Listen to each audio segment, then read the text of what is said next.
जय हिंद, जय भारत। मैं हूं रीना सुथार और स्वागत करती हूं आपका एक ऐसे चैनल में जहां कर्मचारी पेंशनर्स और फैमिली पेंशनर्स के वेलफेयर से जुड़े मुद्दों के बारे में तो बात होती ही है, लेकिन इसके साथ साथ बात होती है उनकी पेंशन संबंधित समस्याओं को लेकर या उनके उपायों को लेकर। तो आज के इस वीडियो में भी बहुत सारे कमेंट्स मैंने ऐसे शामिल किए हैं जिनके माध्यम से हमारे पेंशनर्स और फैमिली पेंशनर्स ने अपनी पेंशन संबंधी समस्याओं को शेयर किया है। तो ये जानकारी तो आज के इस वीडियो में शेयर होने ही वाली है, लेकिन इसके साथ साथ हम बात करेंगे 4 महीनों के हिसाब से डीएआर का एरियर जो है वो कितना बन रहा है। तो ये पूरा कैलकुलेशन बेहद ही आसान भाषा में समझाऊंगी। तो चलिए इसके साथ आज के इस वीडियो में आगे बढ़ते हुए आप सभी से निवेदन है कि वीडियो में अंत तक बने रहिएगा। इस चैनल के माध्यम से दी गई जानकारी अगर आप सभी लोगों के लिए यूजफुल रह रही है तो लाइक और शेयर कर दीजिएगा। इस वीडियो को हाइप जरूर से करिएगा ताकि यूट्यूब इस वीडियो को हर एक कर्मचारी पेंशनर्स तक पहुंचाए। आप चाहें तो चैनल को ज्वाइन कर सकते हैं, लेकिन अगर सब्सक्राइब नहीं किया है तो जल्दी से पहले सब्सक्राइब करके नोटिफिकेशन ऑन कर दीजिए ताकि हर एक वीडियो की अपडेट आप लोगों तक पहुंचती रहे। इसी के साथ आज के इस वीडियो की शुरुआत करते हुए सबसे पहले कुछ कमेंट्स देख लेते हैं। तो सबसे पहला जो कमेंट है, यहाँ हमारे एक पेंशनर्स लिख रहे हैं कि मैम आपने मुझे बोला था कि एक बार सीपी ग्राम में जो है कंप्लेन दे दीजिएगा रिगार्डिंग मेरी पेंशन की, यानी पेंशन से रिगार्डिंग जो कंप्लेन थी उसकी कंप्लेन करने के लिए। तो ये लिख रहे हैं कि मैंने कंप्लेन तो कर दी थी पर जो पासवर्ड वगैरह है और यूजर नेम वो मुझसे मिस हो गया है, तो उसको वापस कैसे लेना है इसके बारे में बात करिएगा। तो देखिए, सीपी ग्राम पर आपने कंप्लेन दर्ज कराई है, तो अगर आपके पास टोकन नंबर या पासवर्ड वगैरह अगर मिस हो जाता है तो आपको क्या करना है, आप जब उनको कॉल करेंगे और अपना नाम वगैरह भी बताएंगे तो उसके माध्यम से भी वो आपको जवाब देंगे और आपको जो भी सारी जानकारी, जैसे कि आप बता रहे हैं पासवर्ड और यूजर नेम आपसे मिस हो गया है, तो ये भी आपको मिल जाएगा और आपकी शिकायत कहाँ तक पहुंची, क्या इसको लेकर कार्रवाई हो रही है, उसके बारे में भी जो है आपको जानकारी मिल जाएगी। चलिए अब अगला कमेंट है। एक पेंशनर्स यहाँ शिकायत कर रहे हैं कि देखिए आपका चैनल आम विषयों पर केंद्रित था, अब शिकायत निवारण जैसे विषयों पर बात करना बहुत उबाऊ हो गया है, जरूरत से ज्यादा बातें भी करता है। तो देखिए सर, अगर किसी को या किसी पेंशनर्स को परेशानी नहीं है तो वो ये कभी नहीं समझ पाएंगे कि अगर किसी फैमिली पेंशनर्स को या सर्विस पेंशनर्स को अपनी पेंशन संबंधी समस्या है और जिसको लेकर वो यहाँ वहां परेशान हो रहे हैं, जिला सैनिक बोर्ड के धक्के खा रहे हैं, रिकॉर्ड को लेटर लिख रहे हैं, लेकिन कोई कार्रवाई नहीं हो रही है, ऐसे जो पेंशनर या फैमिली पेंशनर्स हैं उनके लिए मेरे द्वारा दी गई सीपी ग्राम की जानकारी किसी आशीर्वाद से कम नहीं है।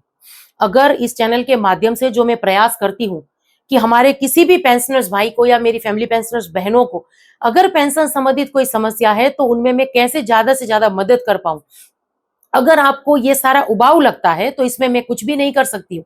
पर इस चैनल को शुरू करने का मेरा उद्देश्य ये था कि मैं ज्यादा से ज्यादा हमारे पेंशनर और फैमिली पेंशनर्स की मदद कर पाऊं। बावजूद इसके देखिए अभी भी बहुत सारे ऐसे पेंशनर्स होंगे जिनकी हम मदद नहीं कर पाए हैं, किन्हीं किन्हीं वजह से उनसे बातचीत नहीं हो पा रही है, कभी फोन कट जाता है, कभी व्हाट्सएप पर उनके मैसेज हमारे सामने नहीं आते हैं क्योंकि सैकड़ों मैसेजेस हैं। तो ये सारी, तो हम यूट्यूब से यही प्रयास कर रहे हैं कि आप ज्यादा से ज्यादा पेंशनर और फैमिली पेंशनर्स की मदद कर पाए। तो अगर आपको ऐसा लगता है कि इस चैनल के माध्यम से जो मैं जानकारी दे रही हूँ ये उबाऊ है तो इसमें मैं कुछ भी नहीं कर सकती हूँ। चलिए अगला कमेंट है। एक हमारे नेवी से रिटायर पेंशनर्स हैं, उन्होंने एक अच्छा खासा बड़ा कमेंट किया है यहाँ पर। हालांकि इनका जो ये कमेंट है अभी आप स्क्रीन पर देख पा रहे हैं, इसको मैं पूरा नहीं पढ़ूंगी, पर मैं अपने वीडियो में कम से कम 2 बार इनको मैं जवाब दे चुकी हूँ। मैंने फोन पर भी बात की थी। मैं कह रही हूं कि आप सीपी ग्राम पर कंप्लेन करिए, सीपी ग्राम में कॉल करिए, ये बेहद ही आसान तरीका मैंने शेयर किया है। अब इससे ज्यादा मैं क्या करूं आप खुद बताइए। आप सीपी ग्राम पर कंप्लेन करिए, उनको कंप्लेन सुनाइए, वो आपकी कंप्लेन लिख लेंगे और सॉल्व होगी।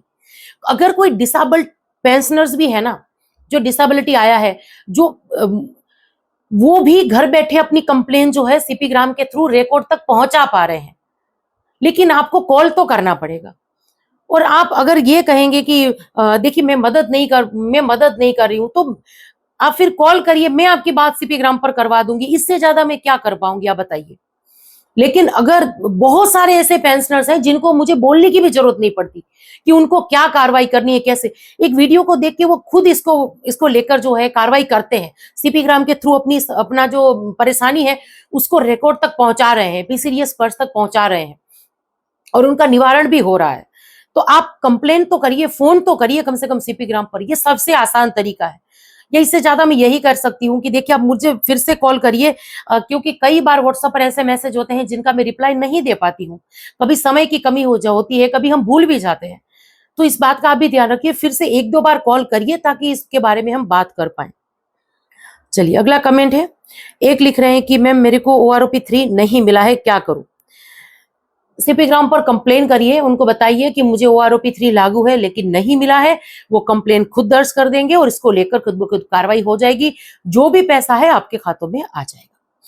चलिए अगला कमेंट है, एक लिख रहे हैं कि मैम नमस्कार, मैं फैमिली पेंशनर्स हूं और प्लीज आप बताइएगा कि पेंशन स्लिप कहां से निकालें, और जब 50% जो डीआर है वो बेसिक में मर्ज हो तो कैसे होता है मैम, इसके बारे में आपसे बात करने की है। कुछ इस तरीके से इन्होंने जो है वीडियो कमेंट लिखा है। तो देखिए सबसे पहली बात की पेंशन स्लिप कहाँ से लेनी है, तो देखिए स्पर्श में आप अगर आपका माइग्रेशन स्पर्श में हो गया है तो लॉगिन करके आप पेंशन स्लिप जो है उसको डाउनलोड कर सकते हैं। और दूसरी बात की 50% अगर डीए बेसिक में मर्ज होता है तो कैसे होता है या कितना होता है, या 60% पूरा बेसिक में मर्ज होगा तो कितना होगा, डिटेल में इस पर मैंने वीडियो बनाया है, आपको मेरे चैनल पर वो वीडियो मिल जाएगा, एक बार देख लीजिए, सारी जानकारी जो है उस वीडियो से आपको मिल जाएगी। चलिए अगला कमेंट है, एक लिख रहे हैं कि पीएमआर का लेटेस्ट न्यूज क्या है। तो देखिए पीएमआर के लिए अभी एक डेट पड़ी है, दिल्ली हमारी एफटी है जो प्रिंसिपल बेंच है हमारी न्यू दिल्ली की, तो उस एफटी में अभी जो केंद्र सरकार ने रिव्यू पिटीशन दायर किया है उसकी एक नेक्स्ट डेट पड़ी है। इस डेट में जो भी सुनवाई होती है मैं वीडियो के माध्यम से उसकी अपडेट शेयर कर दूंगी। पर आप अभी 2-4 साल के लिए इस मामले को भूल ही जाइए, क्योंकि अभी भी देखिए तारीख पे तारीख ही आ रही है, कुछ सुनवाई वगैरह भी आगे नहीं बढ़ रही है। सुनवाई शुरू भी हो जाए तो हम उम्मीद कर सकते हैं कि जल्दी से इसका कुछ फैसला भी आएगा, लेकिन अभी ऐसा नहीं हो रहा। हर एक तारीख को एक नई तारीख देखने के लिए मिल रही है, तो अभी इसमें इतना जल्दी कुछ डिसीजन होगा या फैसला आएगा ये कह पाना काफी मुश्किल है। पर चैनल से जुड़े रहिए, जो भी अपडेट होगी इस चैनल के माध्यम से मैं जरूर से शेयर कर दूंगी।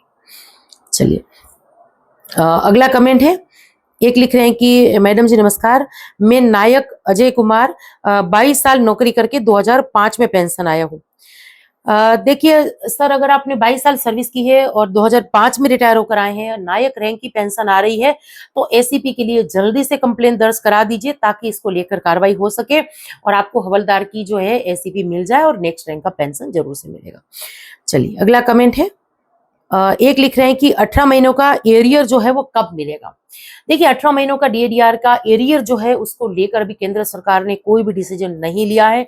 हालांकि आप और हम सोशल मीडिया में बहुत सारे ऐसे वीडियोस देख रहे हैं जहां पर यह दावा किया जा रहा है कि केंद्र सरकार ने डिसीजन ले लिया है, 18 महीनों का एरियर का भुगतान होगा, लेकिन अभी तक ऐसा कुछ भी नहीं हुआ है।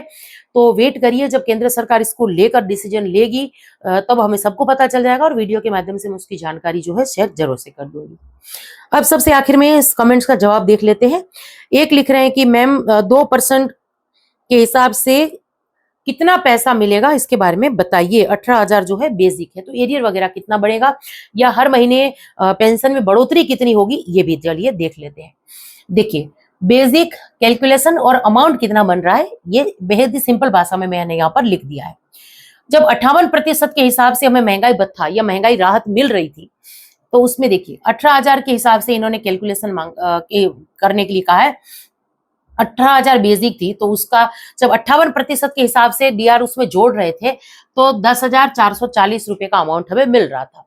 तो बेसिक के साथ ये पूरा अमाउंट जुड़कर हमारी नई पेंशन बन रही थी। अब 60% हो गया है महंगाई भत्ता, यानी 2% की बढ़ोतरी हुई है। तो वही 18,000 बेसिक में हमें 60% के हिसाब से डीआर को जोड़ना है, तब हमारे पास डीआर का अमाउंट आ रहा है 10,800 रुपए, यानी 360 रुपए की बढ़ोतरी यहाँ पर आप जो है देख पा रहे हैं।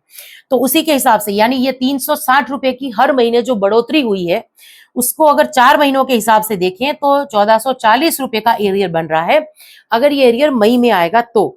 और अभी जिस हिसाब से जो है देखें कि क्योंकि अनाउंसमेंट केंद्र सरकार ने लेट किया है बड़े हुए महंगाई भत्तों का, तो अभी लेटर्स वगैरह भी नहीं आए हैं पेंशनर्स के लिए भी।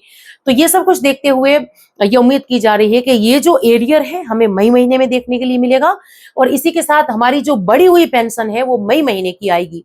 और जब एरियर्स वगैरह अगर इसका कैलकुलेशन करना है तो कुछ इसी हिसाब से करिएगा। यहाँ पर आपकी बेसिक और कुछ इस हिसाब से जो है इसको कैलकुलेट करके आप देख सकते हैं कि आपका हर महीने जो पेंशन में है कितनी बढ़ोतरी हुई है, और इसके साथ साथ आपका जो 4 महीनों का एरियर है वो कितना आएगा। तो जरूर से कैलकुलेशन करके मुझे कमेंट्स के माध्यम से बताइएगा कि आपकी पेंशन में हर महीने कितनी बढ़ोतरी हुई है और आपका 4 महीनों के हिसाब से एरियर कितना हो रहा है। आपके सभी के कमेंट्स का मुझे इंतजार रहेगा। पर आज तक के लिए यही जानकारी थी जिसको लेकर आज के इस वीडियो में आई थी। अब यह जानकारी आप सब लोगों को कैसी लगी कमेंट्स के माध्यम से जरूर से शेयर करिएगा। इसी के साथ आज के इस वीडियो से विदा लेती हूँ। जय हिंद।